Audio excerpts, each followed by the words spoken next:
Então, bom dia a todos. Na condição de presidente da banca e orientador do Ricardo Holanda, declaro aberta a sessão pública de defesa de sua dissertação de mestrado perante o programa de pós-graduação em Ciências Jurídicas da UFPB. O título da dissertação é A Tecnia das Big Techs na Esfera Pública, perspectiva sobre a soberania nacional, digital, entre aspas. O doutor Fabrício Polido, doutor Jailton Marceno, doutor Aurélio Lobão Lopes integram a banca na condição de examinadores. Né? O professor Polido e o professor Aurélio na condição de examinadores externos e o professor Jailton Marceno como examinador interno. O candidato, mestrando Ricardo Holanda, terá 20 minutos, a partir de agora, para fazer a sua defesa e exposição da sua dissertação. Por favor, Ricardo, pode começar. Bom, primeiro, bom dia a todos.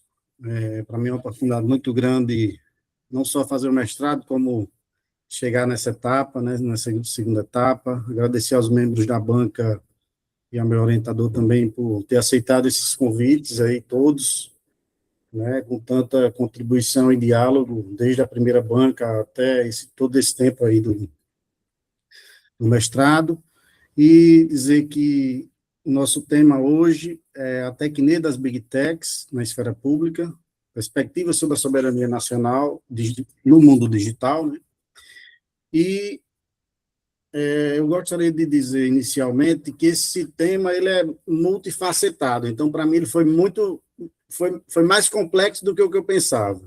Primeiro porque a gente partiu foi um desafio que o professor Newton colocou, e a gente partiu da filosofia da tecnologia, ou seja, da tecnia, para entender o que acontece no mundo técnico, né? E partimos para entender a esfera pública e suas consequências, para depois partir para uma questão da soberania nacional e soberania digital. Qual é o nosso grande problema desenhado? É justamente como construir ou fortalecer a soberania digital diante de tantas ameaças que a gente vem vivendo. Em particular também para esse país continental, né, as desigualdades regionais que existem muito grandes, e a falta de um desenvolvimento tecnológico que seja fortalecido pela base. Esse é o que é o grande problema detectado para a gente tentar construir algum diálogo em torno do fortalecimento da soberania em função da ausência de um plano nacional, diria assim, de soberania digital. E aí a gente entra na questão dos objetivos geral e específicos, né, de forma bem detalhada, mas a gente tenta entender a tecnia no primeiro momento, para depois partir para a esfera pública, como eu disse, e a nova mídia, como Habermas chama, a nova mídia seriam as redes sociais, os algoritmos, né, e falar um pouco sobre a soberania comunicacional, a mídia comunitária, as perspectivas sobre a soberania digital, e, por último, tentar propor algumas coisas práticas, tanto no campo tecnológico, como sugestão tecnológica, como também como sugestão jurídica, né, que seria um fundo tributário. Esse é nosso objetivo geral, né, tentar aí contornar o conflito existente com a nossa soberania e o poder transnacional das Big Techs, e o que a gente pode fazer. Qual é a hipótese da nossa pesquisa? É justamente essa ausência de uma tecnia nacional, ou seja, aquilo que a gente consegue produzir de forma coordenada, ou eu diria assim, mais do que, não seria mais do que ciência e tecnologia, mas de forma a abarcar a construção de uma soberania e de uma tecnologia nacional a partir dos territórios. Esse vai ser o fim que a gente vai desenvolver até o final dessa apresentação. E tudo em função da hiperdependência tecnológica que a gente vive hoje com os ecossistemas digitais. E o que são os ecossistemas digitais? É justamente isso que a gente está vivendo hoje. Precisamos do banco no celular, do transporte no celular, do Google Meeting aqui para transmitir, né? Então, tudo a gente está hiperdependente tecnologicamente, e muitas ferramentas dessas são de Big Techs estrangeiras. Então, a abordagem partiu justamente em camadas para entender a tecnia, passar pela esfera pública, falar da democratização das comunicações, a regulação de serviços digitais, a soberania digital e propor o fundo. E nesse ponto da democratização aqui das comunicações, a gente faz um acoplamento com o que o professor Newton defende em todas as pesquisas deles, que é a cidadania ativa, deliberativa, em torno do... E aí a gente tentou encaixar na questão da caixa de ressonância habermasiana, que eu vou explicar mais à frente, né? Então, esse acoplamento aí da cidadania participativa, que a gente chama de um déficit que existe na questão da democratização dos meios de comunicação, a gente vai abordar no capítulo da soberania comunicacional. Partindo para o estado da arte, é importante a gente comentar sobre as revoluções industriais, né? Inicialmente, a gente teve a máquina do vapor, a metalurgia, depois a eletricidade, computador, internet, aquilo que a gente já viveu aí nos anos 90. Estamos vivendo a questão da Big Data, da inteligência artificial, da biotecnologia, e no futuro, aí bem próximo, comunicação direta para celular, agentes inteligentes autônomos, talvez até já se fala em comunicação e robótica, né? A gente já falando com muitos robôs, tanto em redes sociais como em outros lugares, e essa hiperdependência cognitiva que vai se desenhando em função da IA, e que a gente acredita numa revolução de valores humanos pela tecne, e não o contrário, usar a tecne para fins belicistas, certo? E aqui eu vou separando algumas frases, que são muitos temas filosóficos, eu acredito que a fundamentação filosófica, eu enriqueci muito essa parte da filosofia, e eu trouxe algumas frases que eu considero importante até de apresentar em si, né? Então, Pérez, em 1987, seu doutorado, disse: um importante denominador comum a todas essas revoluções mundiais e plurinacionais, justamente o que a gente vive hoje, né, pode ser encontrado na figura da técnica. Com efeito, todas elas foram revoluções técnicas ou de inegável alcance técnico. Além de técnicas, algumas delas foram também revoluções tecnológicas. Então, ele chama a atenção da técnica lá atrás, antes até da própria pulverização da internet. Mas o que é a técnica? O que é a tecne? É justamente o saber prático, como diz Cupani, que é um professor de filosofia da Universidade Federal de Santa Catarina, argentino, radicado aqui no Brasil, né? E ele chama a técnica, assim como Aristóteles também, né, o saber prático, o saber fazer, a capacidade, ele faz uma diferença muito grande. Ele diz assim, não é só a capacidade de agir, mas é a capacidade de produzir. Esse termo, para mim, foi muito interessante. E Ortega y Gasset faz um detalhe muito interessante, que diz, não é a adaptação do sujeito ao meio, é você adaptar o meio ao sujeito. Por isso que a gente vai se moldando, costumo comentar, a gente vai se moldando à técnica, né? Então, assim, se a gente olhar ao nosso redor, tudo é objeto técnico, né? Construído ao longo dos anos e por aí vai. Então, a gente vai se moldando ao objeto técnico, ao meio, né? E para Heidegger, a gente também discutiu muito Heidegger, porque ele tem o ensaio sobre a questão sobre a técnica, né? O meio e uma atividade humana. E lá ele fala também sobre o desvelar, o desencobrimento, ou seja, a técnica leva ao descobrimento, justamente a verdade, né? E nisso tudo existe um mundo da vida que a gente chama agora de tecnológico, que é onde tudo isso acontece e vai acontecendo no mundo digital. Às vezes até o que está no real vai para o digital. Então é o mundo tecnológico. E separa aqui uma frase de Aristóteles muito interessante, que é a tecne e a habilidade prática. Ou seja, como Cupani diz, é a capacidade, é o saber prático e a capacidade de produzir, né? Voltada à produção e passível de educação. Eu separei esse trecho porque esse trecho faz uma ponte com o que a gente quer para a educação digital, para o fundo que a gente vai desenhar e mostrar no final, como proposta, né? E como resultado dessa pesquisa. Justamente, o fundo é a ponte entre a tecne e a educação, né? E Aristóteles traz essa questão da técnica entre as 5 virtudes intelectuais, que é episteme, tecne, frones, sofia e nous. Deixei aí mais para título de difusão. E separei também aqui uma frase que para mim é bastante interessante, que vai combinar com outra temática mais à frente. O homem se distanciou da veneração do crer e passou à valorização do saber, né? O homem chegou mais além do saber, chegou ao saber fazer. Pérez também, o saber fazer justamente é a técnica, né? E aqui entra vai começando a entrar nos temas mais críticos, que é Marcuse, no que ele diz sobre a tecnologia e a transformação tecnológica. Então, toda transformação tecnológica leva, de fato, a uma transformação política, né? E essa frase de baixo eu deixei porque uma frase muito interessante, que ela é de 1964, e se a gente traduzir para hoje, ela é muito mais compreensível até, né? Hoje a dominação não é apenas perpetuada e expandida pela tecnologia, mas é a própria tecnologia. Veja, a dominação é justamente os algoritmos que a gente vive hoje, os ecossistemas digitais, né? E esta última fornece a grande legitimação do poder político em expansão, que absorve todas as esferas de culturas. Essa frase, absorver todas as esferas de cultura, é muito forte, porque a gente vem comentando e dialogando na dissertação de que, de fato, as Big Techs e sua tecne estão influenciando em vários campos, não só do público, como da vida privada, né? E não é tão difícil visualizar, porque a gente viveu essa parte das fake news, vivemos as interferências em relação ao projeto 2630, que era o projeto de transparência da internet, né?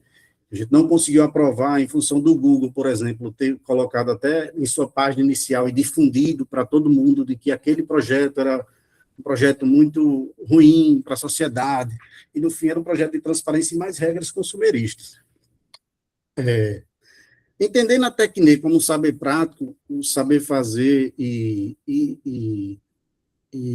entendendo também que a técnica é justamente a construção desses objetos técnicos como o algoritmo, né, o computador, redes sociais e tudo que tiver entrelaçado no ecossistema digital, a gente vai entender o que é a esfera pública e a soberania comunicacional. E a esfera pública é esse somatório, a gente deixou esse símbolo aí, é um somatório de tudo aquilo que é discutido em termos das ideias, como se fosse uma nuvem, esfera pública, né? O somatório do privado, o somatório do público, de quem está no cargo, os formadores de opinião, os professores, as rádios, as TVs, e tudo que os algoritmos, então, tudo vai para a esfera pública e aquilo dá a imagem simbólica para a sociedade do que seria. E por que hoje é tão importante discutir a esfera pública? Porque o controle comunicacional, antigamente o controle comunicacional estava muito no analógico, estava nas TVs, nos rádios, nos livros impressos, nos professores, né? E a esfera pública era mais controlada, a gente pode dizer. O que acontece hoje é que chegou a nova mídia, como diz Habermas, e essa nova mídia não só constrói nova comunicação e nova forma, como fragmenta. Ou seja, a partir do momento que uma rede social tem mais poder do que a própria comunicação nacional, ela passa realmente a formar a sociedade e a opinião de cada cidadão. Nesse ponto, a gente desenhou a chamada caixa de ressonância digital, que nada mais é do que uma sugestão filosófica, uma representação simbólica, de que é um exemplo simbólico mesmo para difundir e para dialogar nesse tema, de que cada rua, por exemplo, tivesse uma liderança e essa liderança tivesse uma caixa de ressonância digital em que todo mundo estivesse ali. E a partir dali, dessa caixa de ressonância digital, ele conseguiria propor, por exemplo, que sua rua, que tem buracos, em termos de cidadania ativa, né, ele conseguisse cobrar do seu ente parlamentar, ou por meio dessa caixa de ressonância, ou dessa aplicação, pudesse também se transformar na liderança. Porque lá no Congresso existem as bancadas, existem outros grupos de interesse, existem vários outros problemas que, às vezes, a situação real não aborda, né? Então, o desenho sai justamente da parte da importância da esfera pública, porque hoje está fragmentada em termos de controle da comunicação, reconhecendo também que as redes sociais e outros também servem à democratização da comunicação no começo, né? Mas no fim é um controle nacional, e é importante informar que é um controle relacionado à privacidade do cidadão. Não é só privacidade em termos de conversa, é o rastreamento comportamental, que está muito na moda, ciência comportamental, como Bruno Farage também comenta, né, ciência comportamental, e a ideia é justamente fortalecer a soberania, não só a soberania nacional, por meio dessa comunicação nacional. E sobre a soberania nacional no campo digital e tecnológica, a gente se alinha a questão de Kant, né, para que ele define que a soberania nacional ela tem que ser respeitada ante outras entidades, né, nacionais. Então, a gente se alinha a esse pensamento kantiano, porque é justamente o pensamento que molda a nossa proteção da soberania nacional no campo digital, né? E é importante relembrar também sobre o caso de Edward Snowden, que a partir daquela espionagem da presidenta Dilma, ali foi onde Morozov, até que é o russo, diz que a gente acordou para a soberania, né? A gente acordou para a soberania naquele caso. Mas de lá para cá, a gente não desenhou um plano nacional de soberania digital para construção, né, para proteção. Tem avanços, existem avanços, né? E eu destaco aqui um livro que eu achei lá no Centro de Ciências Sociais aí, da UFPB, né, da nossa UFPB, fui lá visitar, e aí tinha soberania nacional. É um economista americano que já fala que em 1975, 1968, 75, os Estados Unidos já se organizavam para construir essas multinacionais, e no fim seria tudo do jeito que está, né? Porque hoje a gente sabe quais empresas são mais valiosas do que as do petróleo, né? Só olhar para as bolsas americanas e a gente consegue enxergar as questões das empresas mais valiosas, e a maioria de fato são americanas, do poder tecnológico, com a entrada agora da China em vários âmbitos, mas, de fato, ele já apontava para uma soberania ameaçada em termos de multinacionais, né? E essa grande questão, a ISOC, que é uma fundação, uma associação relacionada ao campo da internet e digital, também aborda de que a soberania digital é o controle dos meios, né?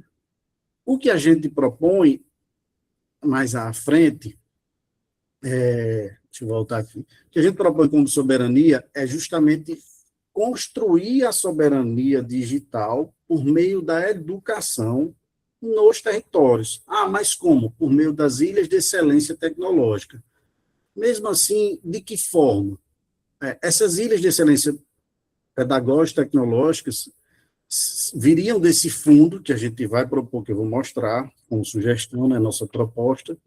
Esse fundo seria arrecadado alguns valores e percentuais das Big Techs, porque atualmente, elas pagam alguns impostos, mas elas não têm uma compensação. E quando a gente faz uma comparação com outros setores, os outros setores e segmentos da economia, como o de radiodifusão, ou seja, rádio e televisão, né, e outros, ela não tem a mesma cobrança de impostos, como, por exemplo, no setor de telecomunicações, nós temos o FUST, que é o Fundo de Universalização das Telecomunicações.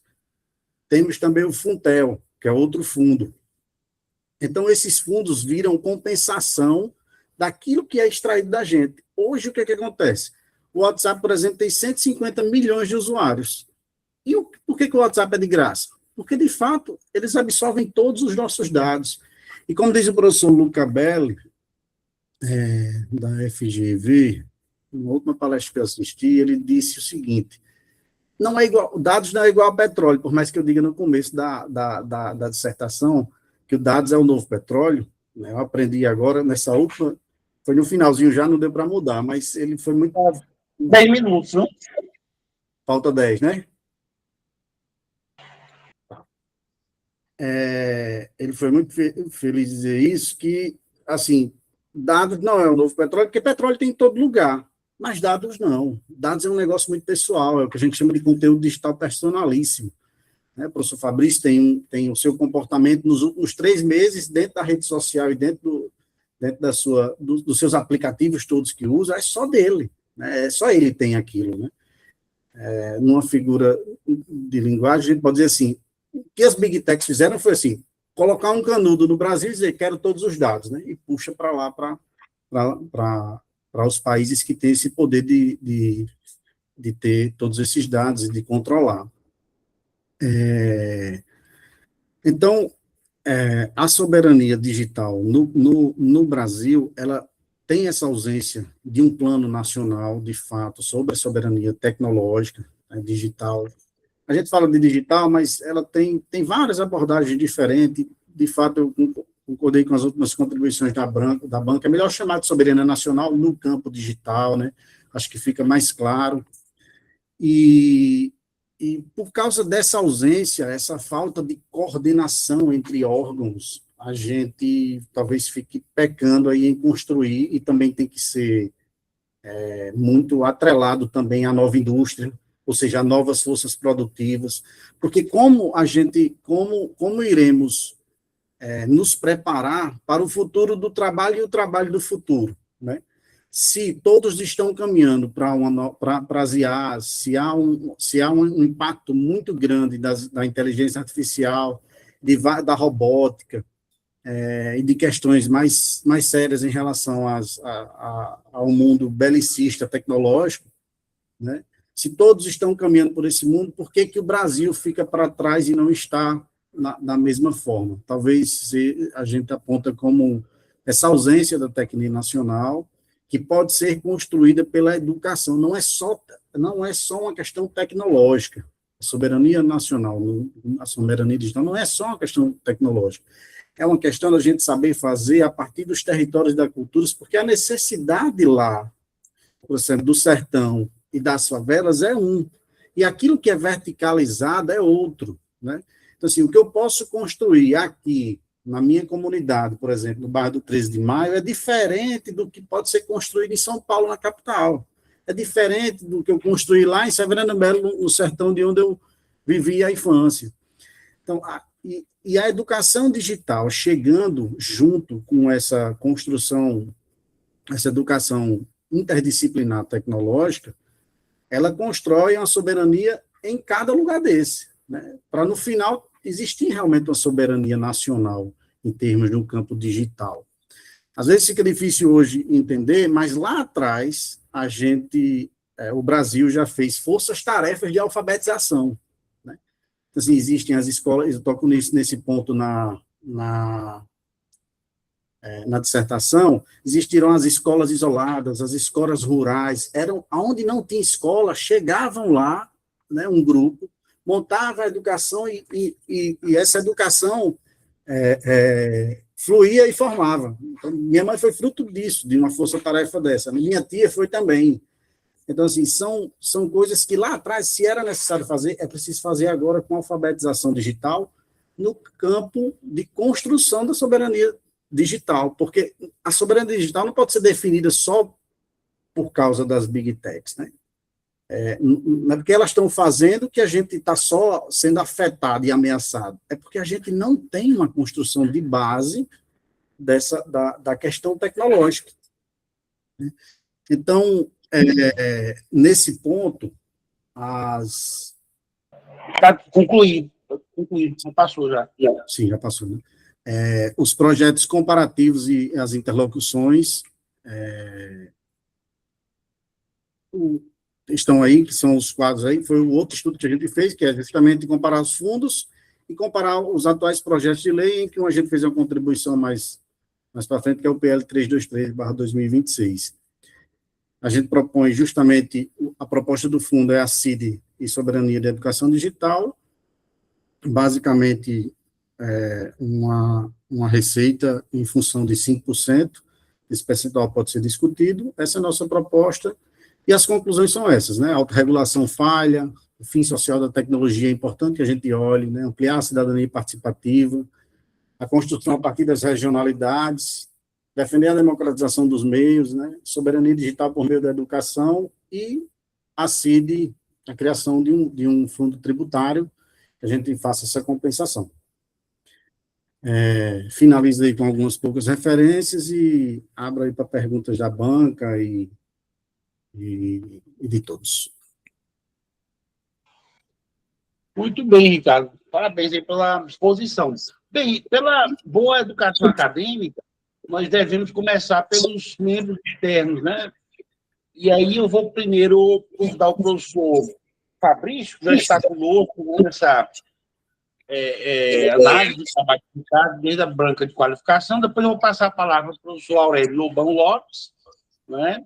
E, por fim, o querido professor Jailton Macena, que é o nosso avaliador externo, né? Professor Fabrício Pascoal Polido, muito obrigado aí pela aceite novamente aí. Pode ficar à vontade para fazer a sua arguição.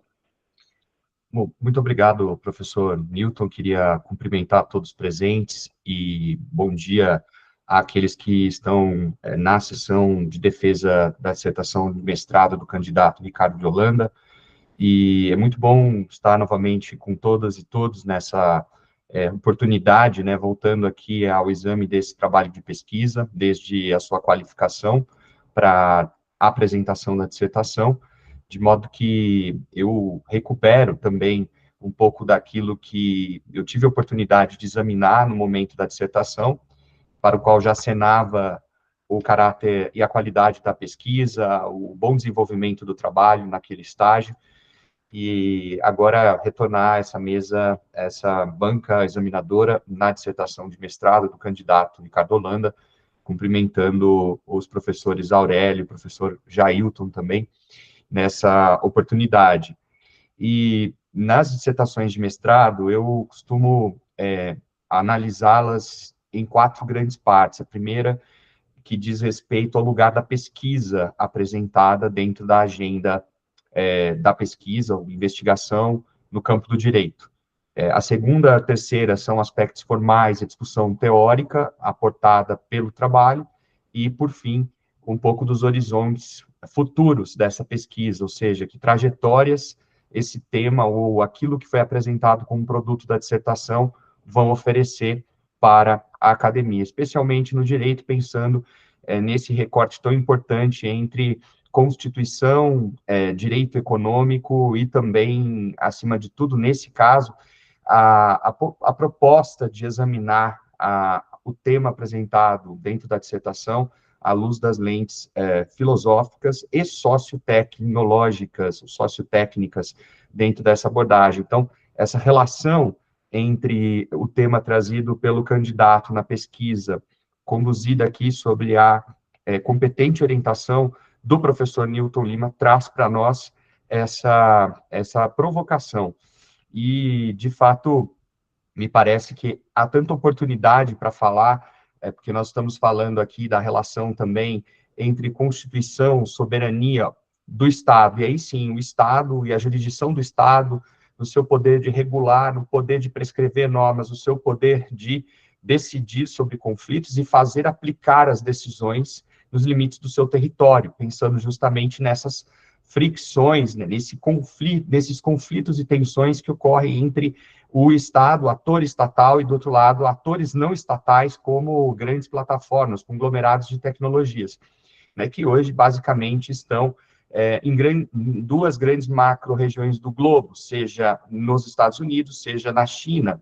Então, interessante porque são esses dois blocos, e isso acho que deve ser sempre recordado quando nós estamos estudando os problemas advindos da intervenção, da ação das plataformas no domínio econômico, social, cultural, pensando aqui em todas as dimensões dos direitos fundamentais, e acredito que esse primeiro ponto para o qual eu já faria a primeira pergunta ao candidato, de que maneira, né, essa intervenção dentro dos domínios ali, pensando justamente nas dimensões dos direitos fundamentais, estaria protegida ou contemplada ou não, né, dentro dessa proposta da caixa de ressonância digital que o candidato foi desenhando ao longo da pesquisa, especialmente retomando aí autores importantes nesse diálogo, e essa proposta é provocativa, porque ela propõe aí, talvez, uma resposta dentro do que a dissertação vai contemplar. Obviamente, isso já na qualificação, uma das contribuições era, sem dúvida, a própria contribuição da criação de um fundo, né, comparável com outros fundos que nós temos em setores regulados, como o FUST, o Funtel, que são exemplos, né? E a segunda também e aí é um problema bem técnico, eu não sou tributarista, mas com 5% de alíquota não seria um grande desafio para estabelecer um fundo desse, pensando na sua aplicação prática, né, na sua viabilidade. Enfim, o lobby reverso e a resistência pelas plataformas será muito maior, sobretudo por esse valor que é estabelecido. Mas, enfim, esse é um problema também para se pensar do ponto de vista da concretização dessas questões, né? Eu vou pedir aqui, talvez só para descompartilhar a tela da apresentação, porque ela fica um pouco... Isso, agora tá bom, melhor. Nessa mesma medida, de que forma esse tema vai proporcionar, então, uma discussão pública. Eu acho que essa é uma das grandes virtudes de uma dissertação, que traga essas questões em consideração. Tá? Então, essas duas questões eu gostaria depois de ouvir o candidato, rapidamente, e passaria aí para essa segunda e terceira parte, nos aspectos formais, equilíbrio textual, porque esse é um ponto importante nas dissertações. É uma dissertação bem equilibrada do ponto de vista da distribuição dos capítulos, porque na introdução ela fez o correto de apresentar o tema, hipóteses, objetivos de análise, a apresentação do candidato hoje retoma isso, e eu olhei depois o percurso do trabalho desde a dissertação e vi que ele caminhou justamente na identificação do problema, desde a presença, eu vou falar não presença, onipresença das grandes empresas de tecnologia, das grandes conglomerados de tecnologias, as Big Techs, moldando a Tecne, que hoje infiltra ou que ingere sobre a dimensão efetiva dos direitos fundamentais, para além da própria soberania do Estado, né? E aí, sim, o poder do Estado, mais uma vez, de regular, o poder do Estado de legislar, o poder do Estado de decidir sobre conflitos que lhe são apresentados, né? E esse é um outro ponto importante, porque as plataformas, e outro aspecto que, a partir da pesquisa, eu gostaria de ouvir o candidato, se as plataformas efetivamente interferem sobre o poder jurisdicional do Estado em várias dimensões, eu queria ouvir justamente se a pesquisa revelou para o candidato, né, ao lado da competente orientação do professor Newton, essa evidência de que as plataformas, por mais que elas se insurjam, façam lobby e protestem para que os litígios, os conflitos, não lhes sejam transferidos e fiquem concentrados no judiciário, a pergunta é, elas estão muito confortáveis com a atual tendência do nosso judiciário de terceirizar disputas para entes que não estão ligados ao próprio Estado, né? Eu não estou falando aqui de arbitragem, mediação, não nada, de soluções. Estou falando realmente da terceirização e privatização do serviço jurisdicional, especialmente do acesso à justiça, nesses casos envolvendo plataformas, sobretudo pelo que nós temos observado desde o movimento do tema 987, a inconstitucionalidade parcial do artigo 19 do Marco Civil da Internet, problema prático, concreto, e o recente decreto do Executivo, do presidente Luiz Inácio Lula da Silva, regulando aspectos do Marco Civil em função da decisão do Supremo no tema 987 do artigo 19 do Marco Civil da Internet, vis-à-vis o que eu tenho sustentado publicamente, o absenteísmo, a omissão do Congresso, do Legislativo, em dispor sobre a matéria, né? E esse é um problema que nós não estamos apenas observando no caso da regulação das plataformas em tema digital, mas nós estamos examinando na perspectiva de como essas questões são trazidas, né? Então, usando uma expressão que eu li no texto a respeito do bloqueio de soberania, de um trabalho do professor Gilberto Bercovitch, de 2021, e esse trabalho, a meu ver, eu não fui ler o trabalho do professor Gilberto Bercovitch, mas essa é a pergunta. Eu entendo que ele não aborde especificamente esse bloqueio abre aspas, bloqueio da soberania do Estado pelas plataformas, mas é uma crítica que ele proporciona que, a meu ver, tem a ver com a própria essência aqui do trabalho e da sua dimensão crítica sociotecnológica ou sociotécnica em relação aos temas que foram trazidos, sobretudo no capítulo 4, soberania comunicacional e mídia comunitária. Esse é o ponto central aqui que eu gostaria de também perguntar, né? Da bibliografia, tem um aspecto, né, ao ler, por exemplo, Callejon, as páginas que foram citadas aqui no trabalho, a obra dele é duplicada na bibliografia, então entendo que tenha sido algum comando aí de harmonização que não tivesse aparecido, mas a reflexão que ele traz pela tese é oportuna, porque as crises financeira, pandêmica e comunicativa, como citados na página 62 e seguintes, crises financeira, pandêmica e comunicativa, elas mostram para nós em que momento nós nos encontramos nessas fricções com as grandes plataformas, e como que isso surge, né? Então, como articular exatamente a crise comunicativa pela qual as big techs passam, de um lado, né, se essa é a expressão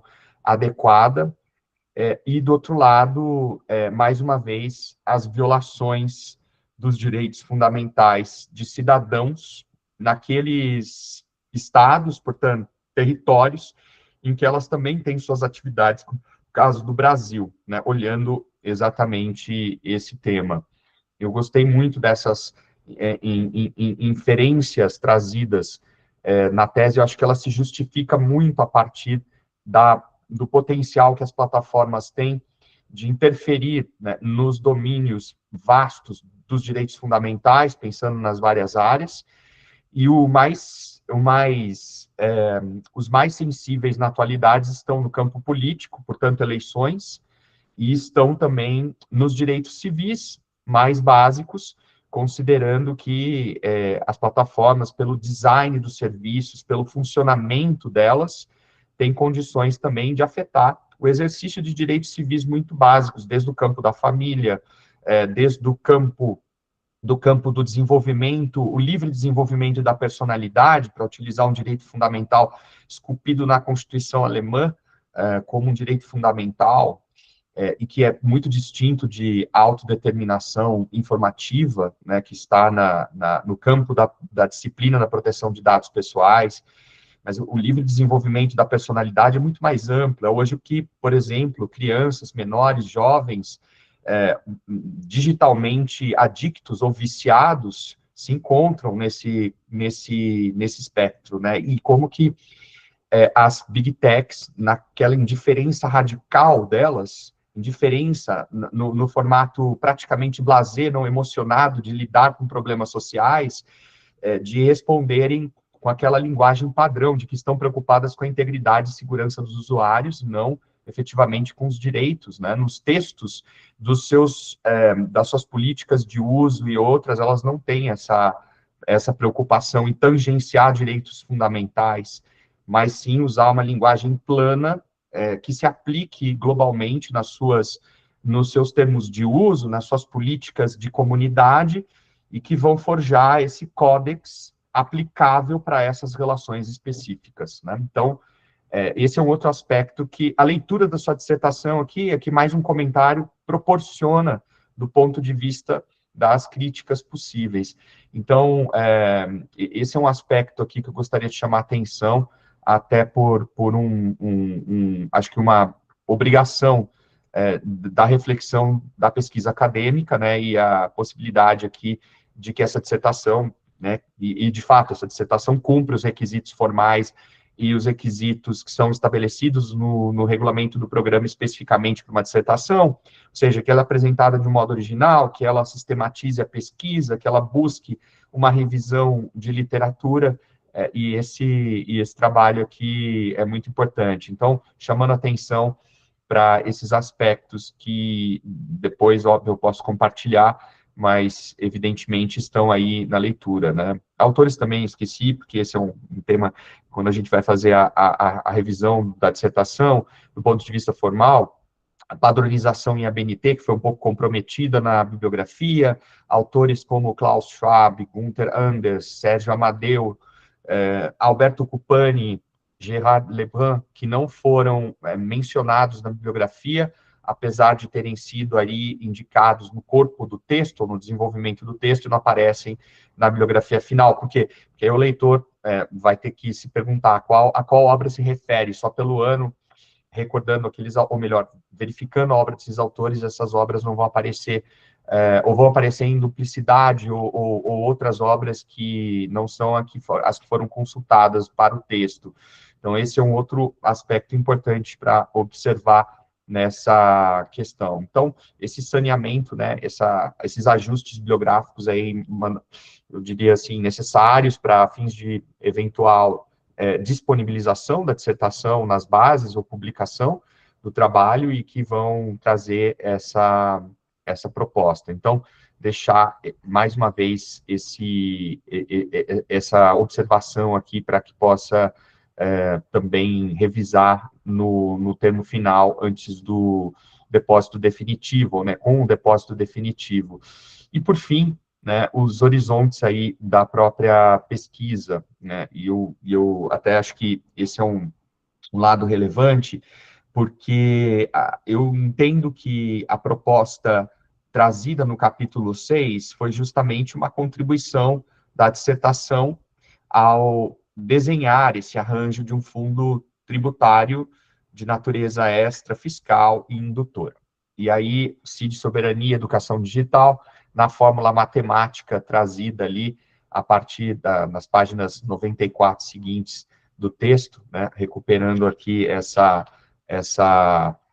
esse desenho que foi trazido pelo candidato, e me parece aqui já né, voltando aqui que eu estou com o PDF aberto e localizando, a página 95, né, 95 é onde que essa fórmula vem aparecer, vem ser introduzida aqui no item 6.2.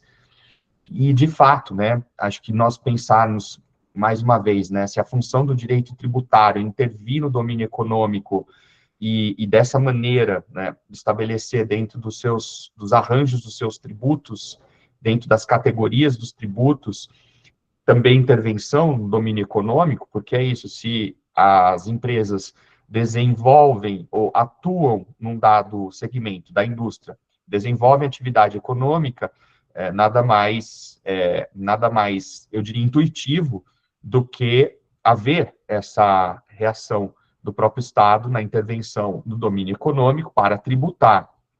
E isso muitas vezes é, mais uma vez, observado e sentido e recebido pelas grandes empresas de tecnologia de uma forma indiferente, de uma forma cínica, né, se não pudessem dizer. Ou seja, como se eles tivessem realmente a margem da tributação, se oporem radicalmente à discussão, seja dos arranjos de tributação de serviços digitais em nível global, como acontece na OCDE, seja obstruindo os trabalhos do legislador doméstico para a discussão desses temas no Brasil, como aconteceu efetivamente durante as discussões da reforma tributária. Então, esse é um aspecto que vai levar uma pesquisa nos campos do direito econômico, do direito administrativo, do direito tributário, com um certo olhar um pouco mais crítico. E eu acredito que um dos horizontes de pesquisa tracionados por essa dissertação seja justamente um pouco em pensar os aspectos relacionados à justiça tributária na economia digital, sobretudo pensando nesses arranjos que podem ser criados também para não apenas a intervenção no domínio econômico, mas sim do ponto de vista da reversão dessas externalidades, para usar uma palavra típica da teoria econômica, das externalidades resultantes da atuação de grandes empresas grandes plataformas digitais, essas que oferecem serviços digitais que estão à disposição nesse campo específico, né? Então, assim, comentando esse ponto, acho que vai voltar para a resposta que o candidato pode oferecer à banca examinadora sobre efetivamente esses aspectos da caixa de ressonância digital, como assim trazida, e especificamente da aplicabilidade, ou da execuibilidade de um tributo, como ele foi aqui desenhado. Eu sei que são questões um pouco mais pontuais, né, exorbitam aqui também do debate ou da pesquisa propriamente concluída, mas que são importantes dentro desse trabalho de pesquisa aqui, né, e desde mais uma vez aqui, agradecendo a esse convite, para o qual eu fico muito feliz, né, não só pela relação de carinho, afeto que eu mantenho com o programa de pós-graduação em Direito do CCJ, da nossa querida Federal da Paraíba, com queridos colegas que têm sido grandes interlocutores nesse trabalho, poder ver a pesquisa do Ricardo sendo concluída também uma alegria para aqueles que acompanharam essa trajetória, né? Mais uma vez, né, já volto aqui, recomendo que antes de eventual disponibilização, o trabalho possa ser revisado nesses aspectos que eu mencionei, sem prejuízo do que os outros colegas, nossos queridos professores examinadores, possam também apontar, mas que, de fato, aqui nosso tema é um tema premente, urgente e, mais do que tudo, né, oportuno para uma agenda de pesquisa dentro da universidade, e, sobretudo, por trabalhos tão relevantes que são desenvolvidos dentro do programa, né, na sua linha de pesquisa, Direito Econômico, História do Direito, Constitucionalismo e Desenvolvimento Econômico. E, mais uma vez, professor Newton, obrigado, ao Ricardo também, parabéns por concluir esse trabalho, e fico ansioso aí em ver a repercussão também propositiva dessa dissertação reverberando nesse tema em particular. Muito obrigado, pessoal. Fabrício, eu que agradeço a sua análise aí completa do trabalho, né? Você vê aí que é uma análise realmente profunda que detectou certamente os principais pontos, né? Eu acho que o Ricardo agora foi contemplado com uma análise realmente bem competente, né, Ricardo? Eu acho que, assim, a dinâmica, eu prefiro que o candidato responda logo, até para não perder o feeling, né, da exposição. Ricardo, você pode logo responder ao professor Fabrício, fique à vontade. Tá ótimo, também acho melhor. Muito obrigado pelas perguntas, professor Fabrício, extremamente pertinentes. Veja, vou começar pela última, dizendo assim, as Big Techs não estão nem aí para o que estão fazendo, até porque eles estão usando métodos viciantes. Eu tenho um pequeno de 10 anos e sei a dificuldade que existe em relação a essa questão do vício não só de redes sociais, de games e de várias outras coisas. Então, de fato, em relação o último comentário, eles não estão fazendo nada, por isso que precisou do ECA digital, né, que é o estatuto relacionado a isso. Em relação à caixa de ressonância digital, eu vou fazer um paralelo aqui com o âmbito da radiodifusão, porque talvez seja importante para a gente entender. As televisões, elas são meios de comunicação, mas têm seus editoriais, e nem todo mundo tem acesso a elas, a não ser que o editor mandasse lá entrevistar. Né? Então, nós não tínhamos essa visibilidade como cidadão. As rádios, do mesmo jeito. As rádios comunitárias também, porque quem está na liderança da associação também tem ali seria o meio mais... talvez o mais democrático seja a radiodifusão comunitária. Né? Já os algoritmos e as redes sociais, eles têm esse âmbito mais democrático de você ser o autor do conteúdo e publicá-lo. Mas a partir do momento que as Big Techs controlam o meio, controlam a aplicação, ela diz se você vai ter a visibilidade ou não. E também Se você pagar mais, você vai ter mais. Se você pagar menos, vai ter menos. E ela também vai microdirecionar esse tráfego monetizado para o que ela tiver de interesse. E essa parte é o black box, como diz a caixa preta dos algoritmos, que a gente não vai conseguir. A caixa de ressonância é uma representação simbólica filosófica para dizer o seguinte, a gente precisa construir algo aqui, na nossa região, de que, por mais que sejam algoritmos novamente, mas que a gente esteja no controle e que seja mais democrático do que isso. Talvez assim, que fique mais claro é quando a pessoa depende daquilo, por exemplo, o Instagram, e ele tem aquela sua venda, tem 20 mil seguidores de pizza ou de cachorro-quente, e por uma simples publicação, ele é bloqueado, né? Então, assim, esse fato de ser bloqueado ou ter a conta suspensa, já por um serviço estrangeiro, já mostra a importância da gente ter a nossa infraestrutura e controlar também, né? Controlar, que eu digo no sentido de ser controlado também, ou ser mais participativo no âmbito comunitário, assim. Então, a caixa de ressonância é uma tentativa de resposta para que a gente seja, ou crie, não só o nosso WhatsApp, não só a nossa rede social, as nossas nuvens, tudo relacionado, interligado à comunicação, porque se a gente olhar, tudo é interligado com a comunicação, né? Você não vai sair do âmbito comunicacional para ficar só como banco.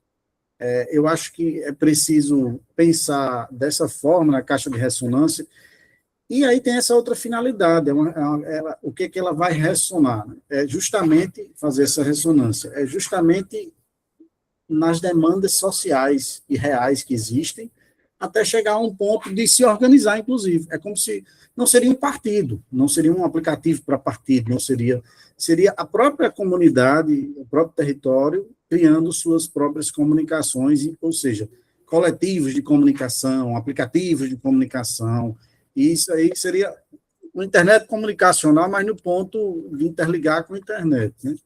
Essa seria a resposta da caixa de ressonância, assim, não seria nada assim, estou falando que seria controlado pelo Estado, né? Não é nesse sentido.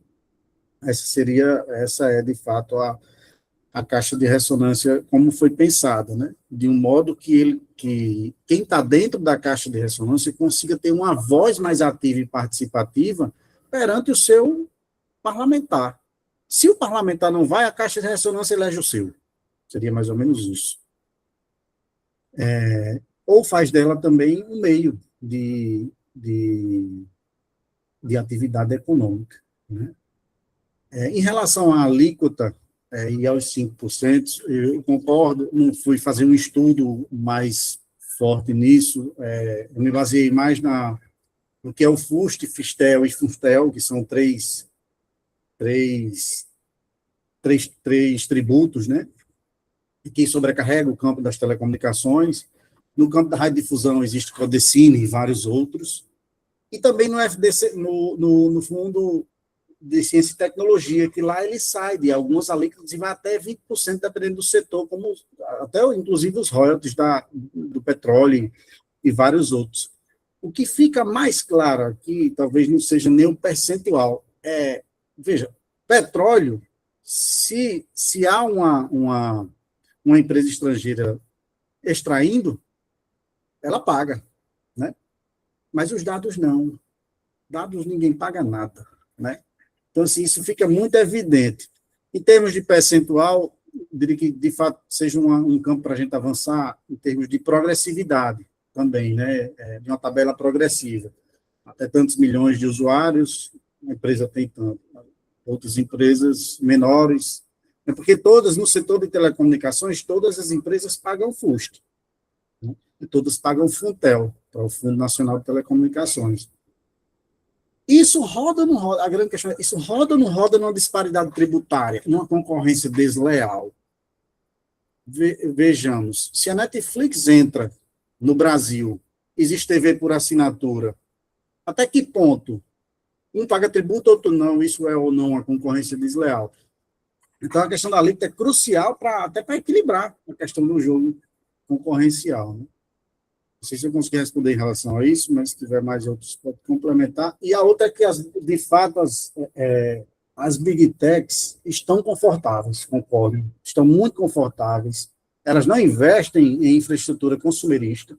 E vamos de novo, olhando para o setor de radiodifusão, televisão e rádio, se a gente quiser entrar com um processo contra a empresa, a gente vai ser respondido. Contra as Big Techs também, né? Mas ela tem canais, tem protocolo, tem prazo para responder, tem acompanhamento, tem sistemas. No setor de telecomunicações, de forma muito mais nítida, né? Nós temos prazo, protocolo, ouvidoria. Criar ouvidoria no setor de telecomunicações é caro. Envolve a estrutura privada a ser montada por recursos humanos, os trabalhistas. E as Big Techs não. Estão rodando aí sem toda essa infraestrutura, né? E gritando, sempre rejeitando esses avanços que não são pequenos, não. Então, existe uma missão do Congresso em legislar, de fato, com esse avanço, obviamente, do ECA digital, que a gente já inseriu ali alguns segmentos de devido processo tecnológico, que é justamente esses âmbitos, né? Tanto no ECA como em outros projetos mais recentes. A própria atualização, como você comentou, do artigo 19 e o julgamento do Marco Civil da internet, que o STF se debruçou e brilhantemente colocou pontos muito importantes, como a questão do controle em relação a terrorismo, pedofilia e vários outros, né? Acho que tudo isso porque a autorregulação não tem funcionado. Muito embora a Meta, lá atrás, tenha criado o Oversight Board, que era um consenso, uma coordenação, e até hoje, se você for lá, fizer uma denúncia no WhatsApp, você não recebe um protocolo, não recebe um acompanhamento, não recebe uma resposta tão rápida. Não é nem tão rápida, uma resposta de fato assim, motivada, fundamentada, como deveria ser, a informação adequada ao consumidor, né? Então, os consumidores estão em paridade de armas diferentes, né? Para esse âmbito aí, eu gostaria de deixar bem claro que eu concordo demais que existem, estão confortáveis, o Congresso está omisso e elas também. E, realmente, Berkovitch foi fantástico em falar do bloqueio da soberania econômica. É o que a gente vive e difícil de enxergar, esse bloqueio da soberania econômica, porque vou tentar dar um exemplo prático. Se eu montasse um WhatsApp aqui, compartilhasse com vocês, já que estamos aqui, talvez vocês, realmente eu vou instalar o software de Ricardo, que acho interessante, vou falar com ele. Mas veja, eu não tenho esse poder de ter 150 milhões de usuários como o WhatsApp tem.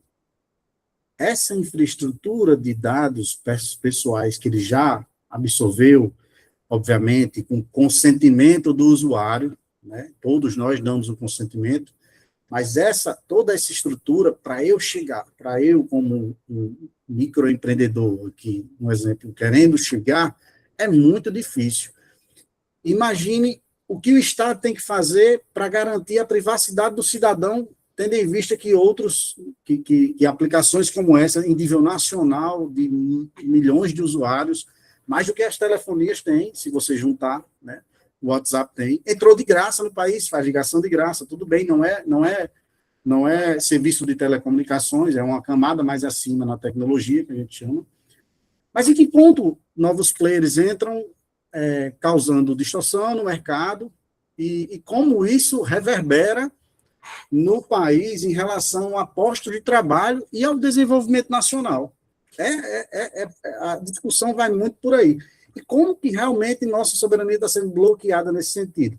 Quando a gente tenta fazer alguma coisa, vem uma resistência muito gigante, né? Como simples informações adequadas da lei de transparência para a internet, a Google foi lá e botou na sua principal página, né? Está na dissertação até, colocou na sua principal página, é um projeto de fake news, né? Então fez todo um malabarismo ali para comunicar, e veja, quando ela faz na página dela, ela já sabe para quem vai mandar, ela já sabe quem vai ler, ela sabe o dia, a hora, a melhor hora que lê. As TVs nem sabem, porque não tem isso. As TVs vão chegar lá, porque na TV 3.0 eles também vão controlar dados, né? Vai ter outra coisa que a gente vai precisar abordar no futuro. Mas essa é a grande questão, assim, o controle não está... E o pessoal tem muito discutido, é preciso uma infraestrutura pública de comunicações para que a gente possa estimular novos players a desenvolver aqui e concorrer, né? Não consegue chegar porque, de fato, sair de pequeno para ter tanta informação assim de dados é difícil, né? E Calejão fala na crise comunicativa, até separei aqui, é muito crucial, acho que foi muito feliz e obrigado por ter relembrado Calejão. No plano econômico, ele diz, minam-se as bases do Estado Social e deterioram-se suas raízes culturais. É aí onde está. Uma Netflix que chega na porta, que chega dentro da nossa casa e a gente fica assistindo, a gente sabe, é cultura pura, né? Não estou dizendo que não tem que entrar, não, temos que ser, o mercado né, o mercado tem que se desenvolver, mas a gente precisa do nosso Netflix nacional, e até atualmente, não sei se esse governo já criou alguma plataforma, mas veja como é interessante, e Calejão diz assim, no plano comunicativo, apesar da potencialidade participativa que tem as redes sociais, de eu fazer eu ser o autor do meu conteúdo, o que percebe são isolamentos e encapsulamentos de coletividade. E quem faz esse isolamento e encapsulamento da coletividade? Não sou só eu, assim, querendo, né? Há um certo... Entra nos métodos viciantes, não nos métodos viciantes, mas eles sabem qual informação mandar na nossa timeline. Eles sabem muito bem o que eles olham na câmera. Eles sabem muito bem as nossas expressões quando vê uma notícia e quando não vê, né? Tem um gráfico na dissertação do MIT Review, e da revista, e eles botam bolhas assim, é como se aqui em João Pessoa, quem é de João Pessoa sabe, no bairro dos bancários, eu quero saber quem está falando sobre cachorro-quente. Eles têm esse poder de saber, né? E influenciar naquela bolha, influenciar nesse encapsulamento da coletividade. Então, ele encapsula a coletividade e gera toda essa polarização que a gente vem vivendo. Não à toa, muitas nações viveram esses grandes conflitos sociais que foram provocados também um pouco pelas big techs, pela forma de organização. Como ela gera ou como ela incentiva, está no obscuro dos algoritmos. A caixa de ressonância é uma tentativa de resposta nacional para tentar ali fazer um equilíbrio na esfera pública, né? Na esfera pública também. São essas as minhas respostas em relação a isso, a esses tópicos, e estou à disposição a outras. Obrigado. Perfeito, Ricardo, muito bom. Ô, João Fabrício, pode ficar à vontade para fazer qualquer... Era para agradecer, acho que basicamente foram as respostas contemplando as questões que eu tinha formulado, e dizer que a dissertação trouxe também dados relevantes, né, para aqueles que assistem aqui a apresentação do Ricardo e depois acompanharem a publicação, de olharem esses indicadores relevantes, né, sobretudo numa preocupação que a linha de pesquisa do programa teve sempre nos trabalhos apresentados, seja em relação à regionalidade, seja em relação ao debate a respeito do desenvolvimento econômico, do que hoje o subdesenvolvimento econômico digital para a população brasileira, especialmente classes D e E, nas pesquisas muito boas feitas pelo painel TIC, do NIC-BR, né, são importantes aí indicadores para quem gosta de temas a respeito da penetração da internet, do acesso, inclusão digital, exclusões digitais também, de que a classe C e D no Brasil, ela só tem hoje as plataformas para se informarem. Então, o poder que as plataformas têm na forma como arbitram, mediam um direito fundamental às liberdades comunicativas e informativas do artigo 5º e depois artigos 220 da Constituição, embora elas não queiram ser enquadradas dentro do capítulo da comunicação social na Constituição brasileira, de como essas parcelas da sociedade estão ali, não só à margem, mas também absolutamente dependentes das plataformas para conseguir exercer um direito fundamental. Então, veja que, mais uma vez, as plataformas são árbitras, são mediadoras, fazem a agência de como esses direitos são fruídos, exercidos pelos cidadãos, especialmente nessas classes que a pesquisa muito bem contemplou. Então, se é assim, considerando que o Brasil é sim um país de pobres, né, classe C e D, respondendo pela o grande contingente populacional, as plataformas se beneficiando também dessa relação que tem com os cidadãos digitalizados ou integrados digitalmente, de que elas possam arcar com uma parcela de serviços que tem que ser também oferecidos a ele por meio da intervenção no domínio econômico, por meio de instrumentos de tributação, mecanismos extras fiscais para a indução desse objetivo maior de compensação desses desníveis daquilo que a dissertação também proporcionou. Então, é só um comentário para dizer quanto esse tema merece pesquisas futuras, merece investigação aprofundada por parte da academia, especialmente no campo tributário, né? A minha crítica ao direito tributário brasileiro administrativo, por pensarem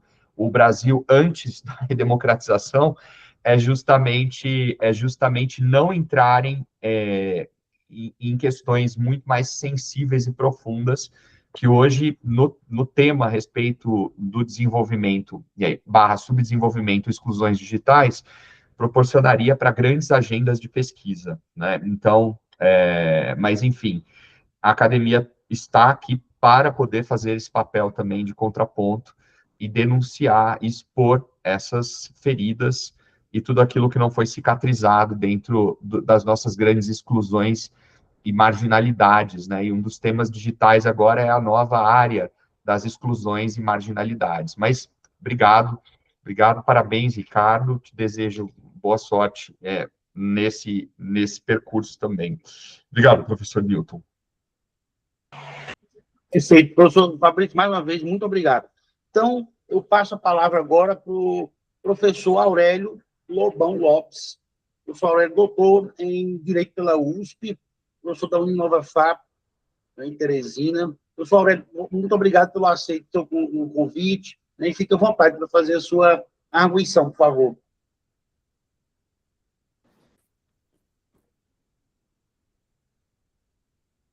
Bom dia, professor Newton, reiterando aí os cumprimentos, cumprimentando aí o examinando, o Ricardo, reiterando os cumprimentos ao professor Fabrício, ao professor Jailton, e dizer que ainda bem que estamos em um ambiente acadêmico de pesquisa, porque eu costumo dizer aqui para os meus alunos que contra as guerras de narrativa do mundo, nada como uma pesquisa científica para poder pôr luzes na nossa caminhada, né? E o Ricardo foi muito feliz no seu tema, e aqui já muito do que o professor Fabrício também mencionou faz parte das minhas observações, que eu fiz algumas ponderações sobre o trabalho, originalidade temática e uma relevância contemporânea do tema, é extremamente atual, um tema sofisticado, academicamente relevante, que, inclusive, diante da busca de alguns dados mais precisos acerca das Big Techs, pode gerar teses interessantíssimas para um doutoramento, né, essa parte de soberania digital. Estamos diante daquela máxima de Paulo Bonavides, dos direitos de quarta geração, de uma sociedade globalizada, de democracia e de informação, enfim, vale a pena essa contextualização dentro da ideia de direitos fundamentais. Foi uma proposta ousada, a meu ver, que realmente eu ainda não tinha me deparado com algum trabalho com essa profundidade acadêmica, envolvendo aspectos filosóficos, você bem Lineu e Habermas, aspectos jurídicos, que aí você já traz também uma conversa com Ortega y Gasset, e traz também aí uma articulação bem própria da academia a respeito dessa ideia da tecné e da soberania. Então, vale a pena, então, por isso, só uma boa leitura da sua dissertação. Alguns pontos, eu costumo também sempre trazer esse aspecto, em que ponto o trabalho acadêmico vai contribuir para a nossa vida enquanto sociedade, né? E aqui, nesse ponto, vale algumas experiências que nós temos visto na ordem do dia em outros países. Por exemplo, uma grande big tech, como é o TikTok, né, de origem chinesa, não é permitida na China. Por que será? Né? Então, veja que nós temos alguns pontos que a gente precisa observar, e isso corrobora com a sua tese, de uma ideia de soberania digital. Então, veja que, por que se a China, lá, engraçado, Ricardo, lá na China ela não permite o TikTok, mas permite um outro aplicativo derivado dele, que é o Douyin, onde ele traz algoritmos adaptados e focados na disseminação de uma cultura de exigência de pensamento, com sudoku, com problemas matemáticos, para que a população fique constantemente sendo estimulada a um raciocínio. Então, veja que aqui o TikTok é a ferramenta da dancinha na internet, né? E nós estamos sendo estimulados a não pensar, e sim a vivermos num eterno mundo do faz de contas, que tudo é bom, tudo é fácil, tudo enfim. Então, isso é um pensamento crítico que eu sempre trago, né? Há uma nova colonização digital das big techs nos outros países, né? Isso é um fato, né? Isso a sua pesquisa vai contribuir muito, principalmente diante da busca de novos dados mais comparativos em outros países, já que a gente está abordando a questão da soberania, né? E aí, nesse ponto, falando de soberania, a gente sabe que temos no direito internacional, e aí me permita uma falha que conversa um pouco com minha dissertação de mestrado, quando eu assim defendi, é a ausência de um internacionalista no Supremo Tribunal Federal. Hoje, essa abordagem dessas questões do não cumprimento de decisões do Supremo por outros países, o cumprimento, o descumprimento de ordens por big techs. Então, falta um desenvolvimento próprio de um internacionalista no Supremo, como Augusto Cansado Trindade, que era uma nossa referência para essas questões aí relacionadas à soberania no aspecto externo. No aspecto interno, a gente já tem aí muitos constitucionalistas abordando o tema. Sobre o ponto também que conversa com a ordem do dia, eu traria apenas algumas contribuições. Você fez uma boa interdisciplinariedade do tema, filosofia, sociologia, direito, comunicação, geopolítica, você fez, e tornou até certo ponto bem expansivo, né? Próprio da orientação de qualidade aí do professor Newton, que é uma referência aí nessa multidisciplinaridade que ele gosta sempre de escrever, né? E focado também numa contribuição para seu tema, hoje nós vivemos no que a sociologia chama também de um digital detox. A geração Z está buscando uma desconexão das redes, né? Então, é tema da ordem do dia, demonstrando exatamente que daqui a algum tempo pode se tornar essa questão das redes, das big techs, aí, com certeza, uma maior conscientização em virtude da evolução da sociedade. E a respeito da questão tributária, você foi muito feliz, eu acho que também concordo com você, a questão da parametrização sobre a alíquota que você vai utilizar de 1% ou 5%, é um tema que você deixou explicado no seu trabalho, mas até que ponto nós poderemos aí ter um risco. E aí vem um ponto que eu trago para você também, que é um tema da ordem do dia, a questão da regulação das redes sociais. Nós tivemos hoje nós temos a ideia de um Estado regulador como um Estado intermediário entre o liberal e o social. E esse Estado regulador, ele é focado eminentemente naqueles serviços, naquelas atuações em que o Estado não quer e não tem interesse de explorar, a questão das comunicações, enfim. E nesse vácuo entram as big techs. Nós tivemos aí que a máxima de Maquiavel, o homem, quando detém o poder, tende a abusar dele, né? vai que você outorga muito poder para um Estado regulador e correremos o risco aí de um apagão das redes sociais, como aconteceu no Nepal, como aconteceu no Sri Lanka, né? E aí o próprio destinatário do poder, a origem do poder é o povo se revolta como se revoltou nessas outras sociedades, né? E aí, nesse ponto, realmente são luzes que a gente traz para uma reflexão que visam exatamente te permitir, de repente, alguns insights sobre este tema em alguns artigos decorrentes da sua dissertação, para coadunar, né, com essas experiências que enriquecem o seu trabalho. No mais, parabenizar, porque você fez essa abordagem bem ampla e, ao mesmo tempo, bem direcionada, inédita, né, dentro desses contextos e conceitos filosóficos, jurídicos e, digamos, até tecnológicos, assim, temas que trazem essa discussão e esse enfrentamento que foram apresentados pela sua dissertação. Parabenizá-lo pela coragem, né, e parabenizar o senhor orientador também pela profundidade aí do ajuste do seu problema de pesquisa, que foi muito bem delineado, dá para observar dentro da dissertação, com as hipóteses que você levantou e com a conclusão que você, ousadamente, né, vem trazendo aí essa ideia de tributação como uma das formas aí de contenção e relação com essa ideia de soberania digital. Parabéns. Muito obrigado, professor Aurélio.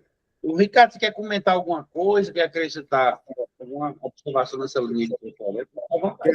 Primeiro, eu quero dizer, talvez eu esteja numa bolha, porque eu não sabia que o TikTok era proibido na China, então já agradeço, vi que ele tinha sido proibido nos Estados Unidos e fui pesquisar aqui, e muito obrigado aí pela contribuição, professor.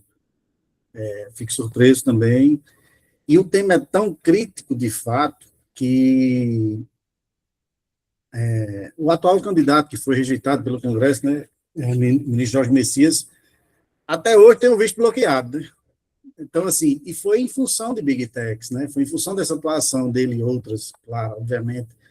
E o próprio Estados Unidos soltou uma ordem executiva falando muita coisa sobre soberania. Inclusive, recentemente, tem um memorando a todas as embaixadas nos países sobre o tema, que esse tema deve ser enfrentado e mitigado, né? Então, assim, o poder é gigante, está aí, à luz do sol, como a gente diz, né?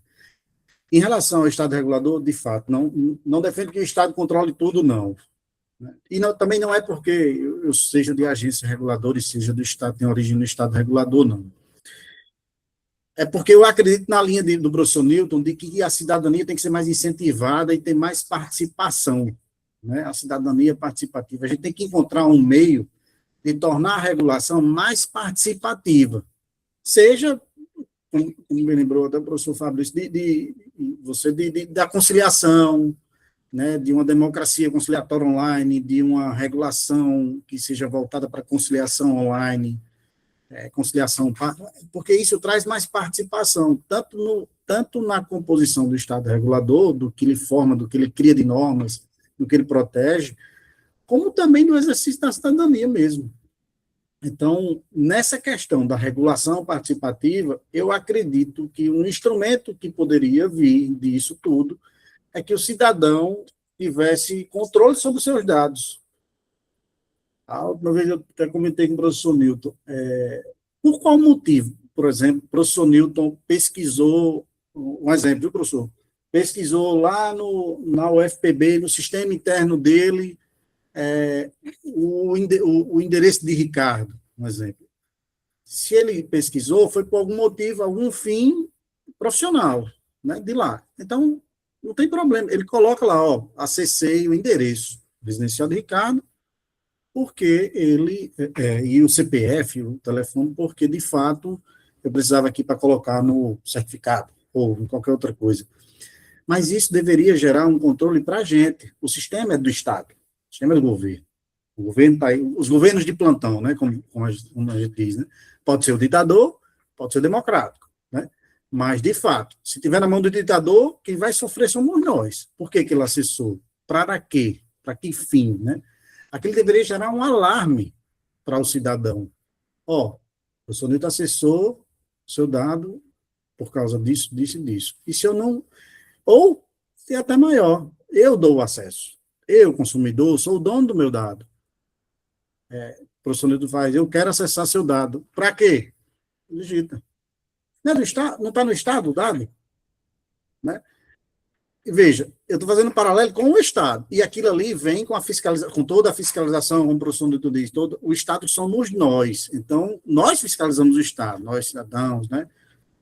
E se a gente não fiscalizar, não participar socialmente, não ter essa regulação participativa, não ter os meios de fiscalizar, aí estamos em outro mundo, de fato. Né? Não dá para entregar para o Estado, não, porque os governos de plantão são feitos de pessoas, e pessoas são falhas. Né?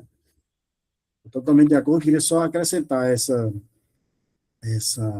esse comentário aí, porque eu achei muito bom, e obrigado pelas considerações. Só tenho a agradecer. O professor Aurélio, ele falou de interdisciplinaridade, aí me veio, viu, Aurélio? Demais. Nós estamos aqui diante de dois paradigmas. Desde o começo, quando o Ricardo me procurou para orientação, ele falou que vinha da área de tecnologia, eu sempre penso o seguinte, você tem a constatação factual, histórica e filosófica do Martin Heidegger, de que nunca na história da humanidade nós somos tão presos à técnica, né? Que a técnica sempre nos lapidou, desde a pré-história. Né? O homem é a técnica e a técnica é o homem. Não tem como, a invenção do fogo, da roda, né? Os utensílios, tudo que a gente faz tem técnica. Então não adianta assim, eu não vou me render às redes sociais. Mas, ainda, de certa forma, isso é factual. É nesse sentido que o Heidegger fala. Não é questão de escolha, é a condição humana. Né? Nós somos moldados por essa técnica. Agora, isso, como diz o Nietzsche, não nos faculta a sermos alienados, né? Em nos deixarmos dominar por aquilo que nós mesmos criamos, que é uma tendência muito grande do ser humano também. É aquela coisa do aprendiz de feiticeiro, né? Eu crio algo, mas depois eu não controlo. Né? E o outro problema, Ricardo, né? E aí a gente vai dialogar isso muito depois da sua dissertação, certamente, né? É a questão da comunicação, que é o Habermas. Né? Que aí é inevitável que a gente tenha uma razão comunicativa em que você vai aprofundar a dialogicidade a um ponto de que você não tem mais nem sujeito, no sentido clássico ou cristão. É um sujeito dialogal. Né? Nós somos seres comunicativos. Olha só as duas pontas, então. Técnica, né? Incontornável, mais forte do que nunca, e comunicação, na própria existência do ser também. Ou seja, são dois pontos que estão aí em atrito e estão necessariamente entrelaçados. Né? E aí você também tinha pesquisado muito de um Churran, né? Sobre a questão da condição do sujeito, né? Da hiperexploração, enfim. São questões que a gente vai deixar em aberto aí para continuar esses paradigmas de pesquisa de filosofia e comunicação e poder digital. Né? Sem falar da questão da soberania, que eu não quero me alongar. Né? Mas muito bem, então. Eu vou passar agora a palavra para o nosso querido professor Jailton Macena de Araújo. Professor Jailton, professor permanente do nosso programa, né? Amigo, parceiro aqui das nossas pesquisas também, com muita honra aqui, professor. Eu lhe convido a fazer a sua arguição, meu querido. Muito obrigado.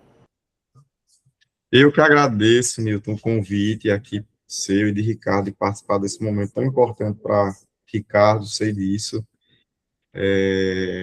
Chegar na culminância desse processo de construção dessa dissertação, que eu sei que ele se empenhou bastante para trazer esse trabalho tão bom aqui para nós, assim, algo que a gente já visualizava desde a qualificação, assim, eu preciso renovar os elogios que eu fiz ao trabalho dele, lá naquele momento, né, de esforço, dedicação e seriedade com que ele levou esse processo, que se revela exatamente nesse texto que a gente avaliou e a gente percebe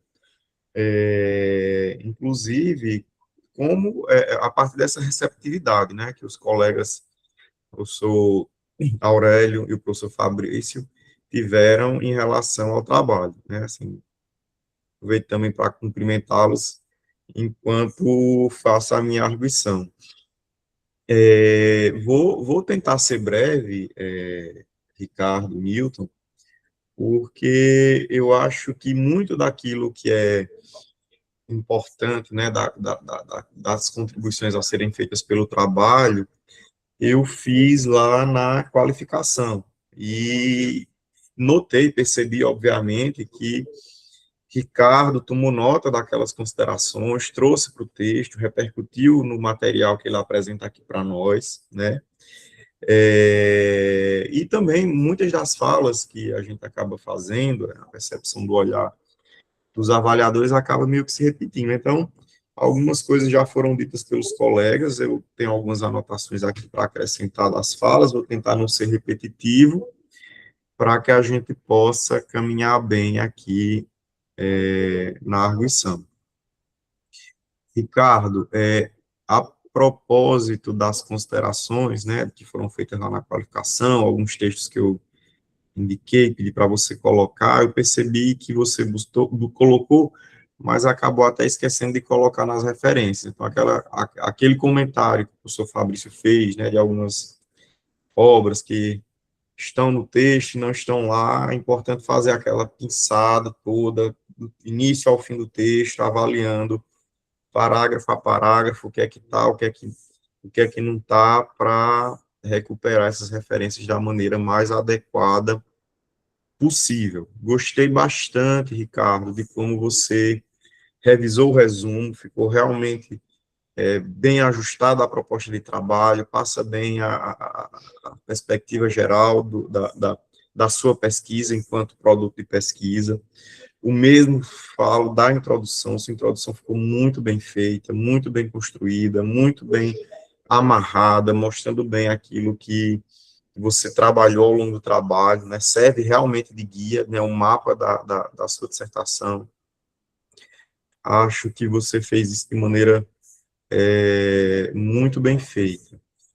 E aí, assim, eu, considerando que eu fiz as considerações da qualificação e fui fazer uma leitura muito mais dedicada, com outro nível de exigência, vamos dizer assim, do capítulo final, né, que é a proposta de produção, né, de criação de um fundo para controle extrafiscal, por assim dizer, da atuação das Big Techs, né.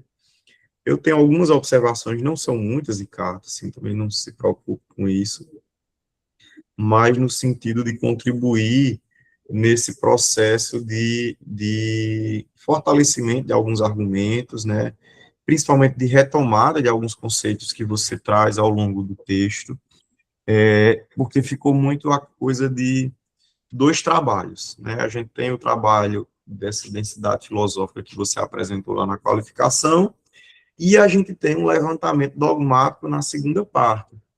E ficou muito essa coisa, né, de justaposição, né, de ideias. E o meu primeiro conselho para você é agora, que você já tem o todo, que você já participou da defesa, que você já nos ouviu, né, volte e faça com que o trabalho ele tenha essa unidade, né, a partir dessas informações que você só conseguiu depois da qualificação acerca dos fundos, você começa a antecipar alguns pontos ao longo dos capítulos iniciais, né, dessa parte de base do primeiro, segundo, terceiro capítulo, e que a mesma coisa aconteça nessa parte final, porque, por exemplo, falta um aprofundamento na perspectiva do fundo de como a ressonância cidadã aconteceria. Então, haveria uma destinação orçamentária para fomentar essa participação popular e cidadã no Congresso Nacional. Então, como esses fundos seriam destinados? A gente entende, né, que você fala da educação, que é o modo prioritário, mas uma coisa que o professor Aurélio colocou, né, como você tentar abarcar muitos temas ao longo do trabalho, algumas coisas ficaram como pontas soltas lá atrás. Então, é importante que você retome esses temas para dar unidade ao trabalho, né? A discussão sobre participação cidadã, que fomenta a soberania, que precisa ser qualificada a partir de um letramento digital, né? De uma educação nos sertões e nas favelas.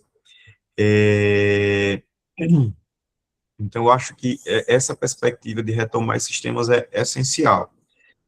Você coloca no capítulo 6 a expressão, a proposta de fundo extra fiscal das Big Techs para soberania automoderna.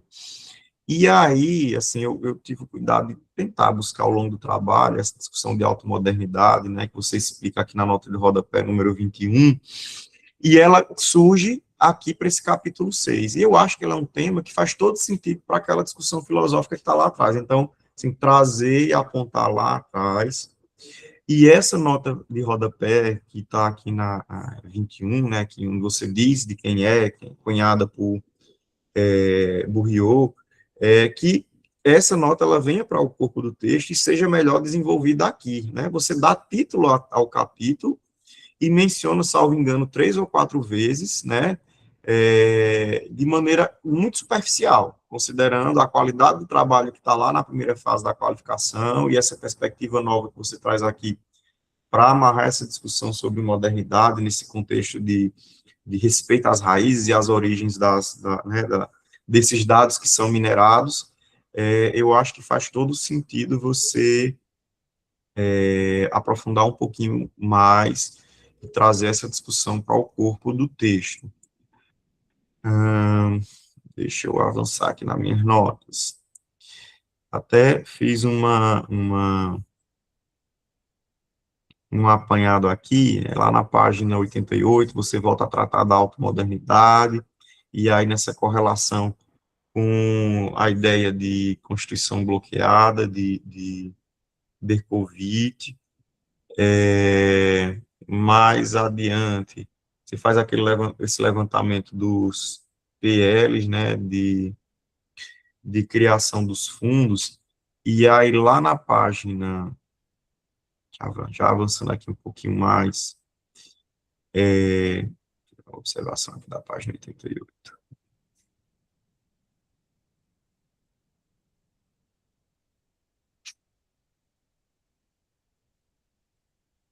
Exatamente, articulação. Na página 105, é isso. Na página 105, você passa a fazer uma análise desses projetos de lei. No primeiro parágrafo, logo abaixo da tabela. Do ponto de vista crítico, ainda que tais iniciativas representem avanço na tentativa de corrigir a assimetria entre a captura de dados e a vigilância do cidadão, persiste o desafio de sobreposição de fundos, fragmentação institucional e baixa efetividade na execução dos recursos.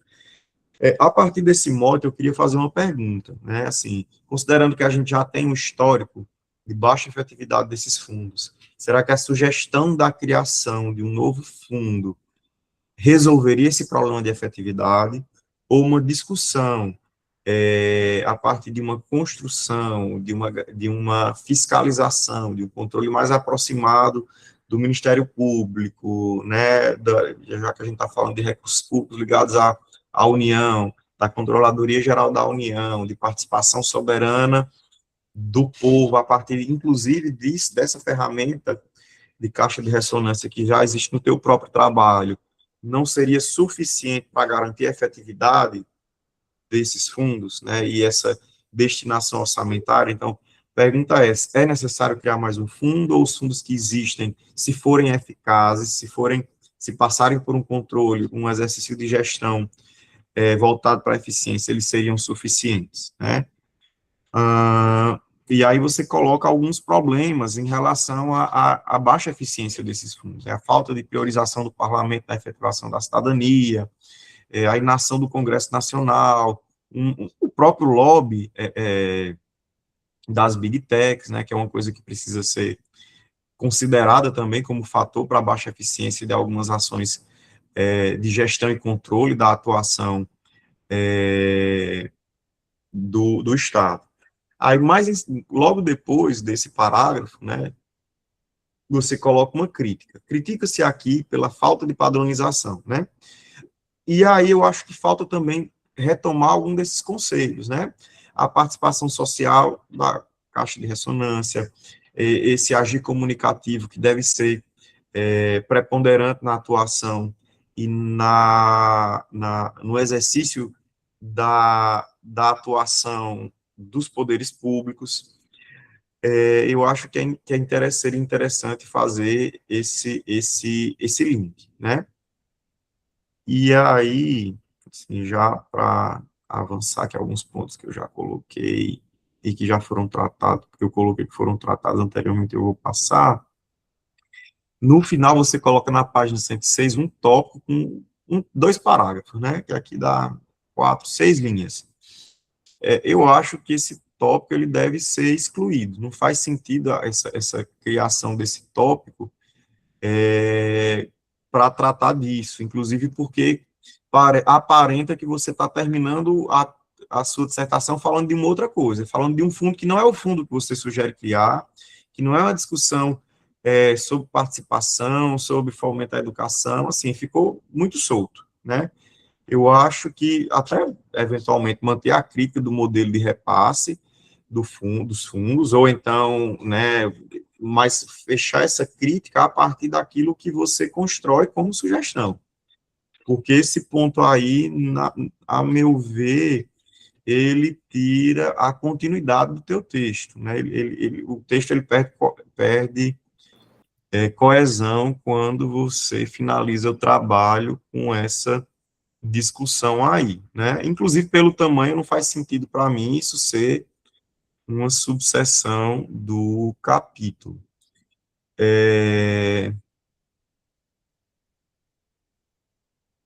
Para encerrar, Ricardo,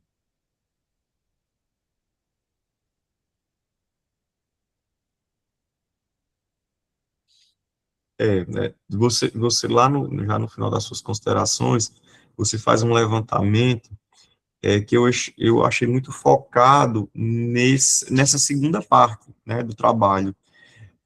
Eu acho que aqui para as considerações finais, eu acho que faz sentido ela ser prospectiva, como você construiu, ela deve ser assim, enquanto objetivo do seu trabalho, mas retomar aqui também esses conceitos gerais, né, essa perspectiva de realização da soberania nacional a partir de um fortalecimento das instituições democráticas de participação cidadã, que é basicamente aquela primeira parte do trabalho que você apresentou lá na qualificação, e que eu acho que não ficou suficientemente aprofundado aqui nas considerações quando você retoma esses pontos para amarrar, né, o fim do trabalho, né, o encerramento do texto. Eu acho que seria interessante fazer também essa revisão nas considerações finais. Eu acho que você tem até espaço para desenvolver talvez um pouquinho mais essas considerações, considerando o tamanho do texto, o tamanho da introdução, e aquela indicação geral, né, de revisar o texto, né, revisar as referências, Caleron, aquela história dos traços, você usou os traços aqui nas referências, e a gente não aconselha mais a utilizar, a BNT não trata mais dessa maneira, passar um pente fino também aí nas referências para ajustar isso no padrão ABNT. É basicamente isso, Ricardo, que eu tenho a tratar do teu trabalho, né, assim, aquela lógica de excelência permaneceu nessa segunda etapa da produção, é perceptível a sua dedicação para construir o material, né, obviamente algumas questões passam realmente, a gente fica tão absorto com o texto que não percebe algumas pequenas falhas, alguns vícios e tal, nada que suplante a qualidade do teu trabalho, e eu acho que amarrando essas pontinhas soltas que estão aí, você tem total condição de fazer o depósito final e deixar o trabalho ainda melhor do que se apresenta, né? Mais uma vez eu agradeço demais, assim, gratidão imensa por poder participar desse momento aqui com você, Ricardo, com o Nilton, com os colegas, Fabrício, com o Aurélio, todos aqui que estão prestigiando esse momento tão importante para Ricardo. Só tenho a agradecer e devolver a palavra ao meu querido amigo Newton. Mais uma vez, obrigado, Newton. Meu querido, eu que agradeço, rapaz. Você, como sempre, brilhante e preciso aí, né, nas suas construções acadêmicas. Ricardo, pode responder o professor Jailton, viu? Beleza. Professor, muito obrigado novamente, né, as suas contribuições. Eu vou começar pelo último, porque eu acho interessante. Esse último tópico, eu tentei falar sobre o repasse, como seria o repasse do fundo, e realmente não ficou legal. Embora a gente tenha articulado e inserido lá no PL 323/2026 alguma temática dessa, mas eu vou revisar essa parte e é difícil falar de repasse mesmo, de fato é difícil, e não ficou coeso com o resto do texto. Em relação a interconectar a questão da altermoderna, realmente, quando eu entreguei, eu disse que faltou essa conexão da altermoderna com a introdução e o final. De fato, precisa, porque foi um conceito que eu fui, precisa dar um nome a essa soberania, né? Alguma linguagem que signifique algo novo e que a gente possa discutir em cima disso. Como surgiu no final, não deu para fazer esse cheque geral, mas já relendo aqui, já tenho bastante coisas anotadas, já tenho essas suas contribuições e vou fazer essa revisão e esse link que é extremamente necessário, né? A cidadania bloqueada foi um tema que você tocou na qualificação. Eu brevemente abordei, mas eu acho que ele precisa ser, assim como a soberania bloqueada de Berkovich, bem lembrado, talvez. Aí, Newton, vai ficar para a gente tratar no grupo também, porque assim, a cidadania bloqueada precisa de um trabalho só, eu acho, sabe? Ficou um negócio grande, junto com, acho que Pedro, eu esqueci o nome do educador que você passou o livro na qualificação. Precisa fazer um trabalho, eu acho que é melhor fazer um artigo sobre ele também, eu vou tentar aumentar ele aqui, que pode até virar futuramente um artigo, porque é o que a gente vive. É a cidadania bloqueada, assim, em termos de... A gente, como cidadão, se sente extremamente desamparado, né? Porque a gente tenta muitas coisas e às vezes, o Congresso, quando a gente chega no Congresso, o Congresso também barra. Veja, nossos representantes barram nossas iniciativas, inclusive, né? Apesar de ter vários meios então, assim, eu vou precisar de mais tempo para realmente discutir isso, e agora eu consigo abordar melhor e escrever mais um pouco sobre a cidadania bloqueada. E vou fazer essa revisão geral das considerações finais, abordando todo, de fato. Agradeço demais essas contribuições. E sobre o questionamento de se é necessário criar mais um fundo em relação à sobreposição de fundos, né?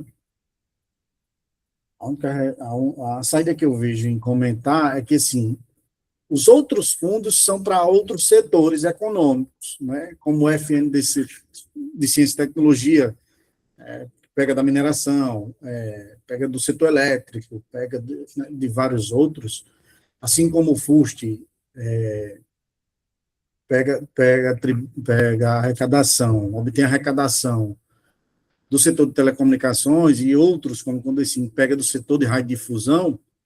Esse setor está aí extraindo o que a gente tem de melhor hoje, o que de mais alto valor, de valor agregado, né, sem ter nenhuma compensação para a sociedade, né, apesar dos impostos. Né. A pergunta também que eu comento muito é, se eu pago um serviço aqui do Google, se eu pago um serviço da Netflix aqui em João Pessoa, o que fica para João Pessoa, né, como um tributo? O que fica na prestação do serviço aqui, né? Então, assim, no meu posicionamento, é necessário criar esse fundo para diminuir as disparidades entre setores, né? E como forma de compensação e de internalização e mitigação das externalidades. Qual a externalidade? Isso que elas provocam. As Big Techs provocam internamente, é preciso a gente, de alguma forma, compensar isso, né? E eu não vejo outra saída, de fato, sem ser com a criação do fundo. Criando-se o fundo, gera-se algum valor que não fique preso realmente, que seja um repasse, que não fique preso como o FUST ficou, sem uso, né, fazendo caixa para alguma coisa durante tanto tempo, mas que ele seja de fato aplicado, e aí vem a destinação é justamente para a educação, que eles venham para as universidades, que as universidades consigam fazer projetos de extensões mais granulares em nível municipal, ao ponto de criar as ilhas de excelência pedagógicas tecnológicas, que se é só uma nomenclatura, mas que seja, por exemplo, em convênio com o município. Que a educação digital chegue e as novas habilidades digitais sejam desenvolvidas, como tem sido desenhado pelo Digicomp no europeu, que é um modelo de currículo sobre habilidades digitais e educação digital muito forte, como o pessoal tem visto com 6 anos de idade inteligência artificial na China. E as nações não são tecnológicas. A Bolsa, a maioria das empresas, quando a gente vai olhar, os maiores valores são tecnológicos e tudo é dado. Não é outra coisa, né? Tudo é dado e comunicação. Dado e comunicação. Está tudo entrelaçado. Além do dado e comunicação, a privacidade digital ali sendo ali controlada, vigiada a todo momento, nas ruas, nas câmeras, em todos os lugares. Além disso, ainda existe a questão do ecossistema digital, né? Que, além disso, eles colocam outros fatores, como, por exemplo, entram em outros segmentos da sociedade, como, por exemplo, alimentos, transporte. Se a gente olhar, vou usar o americano para poder criticar, Vernon, sobre a soberania ameaçada, né? Nós estamos, de fato, não só com a soberania ameaçada, como Berkovich diz, bloqueada, e ficamos assim. A cidadania fica bloqueada porque a gente também não se desenvolve, eu diria, né? Então, eu vejo a tributação, eu vejo a criação do fundo e a tributação das Big Techs como extremamente necessária para o país hoje, né? De fato, vai ser uma mudança. Bom, é o que nós temos, é o que é possível propor. Vai depender muito de nós, da técnica, da maturidade, do que a gente pode fazer na interiorização dessa política pública no campo né, no Brasil continental. É isso que eu queria dizer. E as dimensões, assim, veja, isso vem tão entrelaçado que a inteligência artificial está vindo junto, a educação digital está vindo junto, e as crianças estão nesse mundo aí. Se a gente quer mudar agora, a gente tem que criar e fazer a educação digital. E eu não vejo outras saídas sem entregar. Assim, esse fundo, como existe o projeto de lei colocado por Guilherme Boulos, como uma renda, ou para criar infraestruturas públicas, né? Importantíssimo. Acho que tem que se cruzar, esses projetos têm que se cruzar, e tem que sair um fundo que seja, que enxergue tudo isso. Não adianta criar um fundo que vai ser utilizado para coisas repetitivas, seja de infraestrutura, seja de... Ou para viabilizar, o novo fundo vai ser para viabilizar nova infraestrutura de telecomunicações, se já tem o FUST, ou esse dinheiro das Big Techs não sei para quê. Esse é o nó, esse é o cerne do trabalho. Para que servirá esse fundo? Então, eu só vejo uma saída, esse é o desenho, por meio da educação, entregando, colocando na mão de nossos pesquisadores, desenvolvedores e as instituições de ensino público, para que isso seja coordenado e pulverizado. Usar a expressão do PL 323, massificado e universalizado, né? São dois conceitos muito interessantes, assim, inclusivo, e que seja inclusivo. Por exemplo, chegue onde o município tem DH médio ou abaixo da média, né? Porque não adianta uma política de... gosto muito da ciência e tecnologia, sem dúvida, fundo extremamente necessário. Não adianta a gente verticalizar uma ciência e não pulverizar o que a gente precisa nos territórios. Essa questão entre o que a gente pode construir é alfabetização digital, é educação digital, é construção de é a construção da soberania digital também, né? Então, a minha defesa sobre o fundo é essa, nesse sentido, de que deve ser criado, elas estão, é uma atividade econômica que eles estão fazendo com bastante disparidade em relação a outros setores, né? E isso impacta também em postos de trabalho, em remunerações muito mal pagas, né? Assim, fica para a gente ser atendente, fica para a gente fazer manutenção de coisas, e os grandes postos de trabalho e as grandes arrecadações vai toda para fora, né? Aqui a gente não utiliza todo esse a parte positiva, né? Melhor, não estou falando só de dinheiro, mas o que a gente precisa para ter a humanidade mais desenvolvida, né? É ter realmente a manutenção de vida melhor. E aí, por meio da educação, o trabalho é o caminho. Vou finalizar dizendo assim, que eu enxergo como necessário, principalmente nesse momento que as IAs estão tomando de conta, poderão virar, inclusive, os novos meios de comunicação, as IAs, assim como também o novo shopping. Veja como né?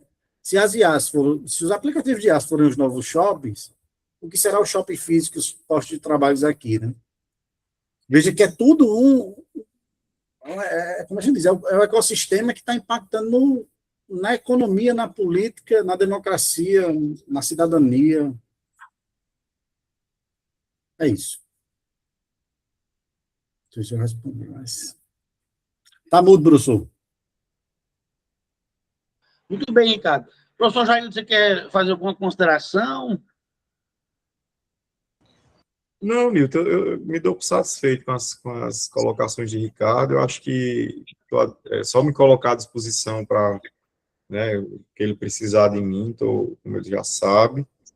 Sua também, meu amigo, precisar, os colegas Fabrício, Aurélio, estamos aqui. E parabenizar mais uma vez e dizer que Ricardo aí tem um belo caminho pela frente. Esperamos ele aqui de volta no doutorado. Perfeito. Bem, eu vou pedir para que os participantes nos deem licença para a gente fazer a deliberação formal. Eu criei um grupo de WhatsApp. Eu vou silenciar aqui, pode ir para lá rapidinho e deliberar e voltar para cá. Pode ser? Nilton. Eu ia sugerir quebrar o protocolo. Assim, acho que a arguição ela foi bem clara, né? Proveitosa, e eu acho que a gente pode... A banca é totalmente soberana. Para mim, funciona assim. A minha sugestão é que a gente assim, não é nem deliberar, né? Porque a gente já sabe o que aconteceu no trabalho de Ricardo, né? Inclusive pelas falas dos colegas. Só se tivesse alguma questão específica. Se houver consenso, perfeito. A gente segue. Então, professor Fabrício, qual é o seu voto no meu trabalho? Também manifesto pela aprovação, como eu já indiquei no grupo. Obrigado, professor. Professor Jailton. Aprovado. Professor Aurélio Lobão. Também voto pela aprovação do trabalho e parabenizando o Ricardo aí pela pesquisa. Perfeito. Eu também não posso deixar de...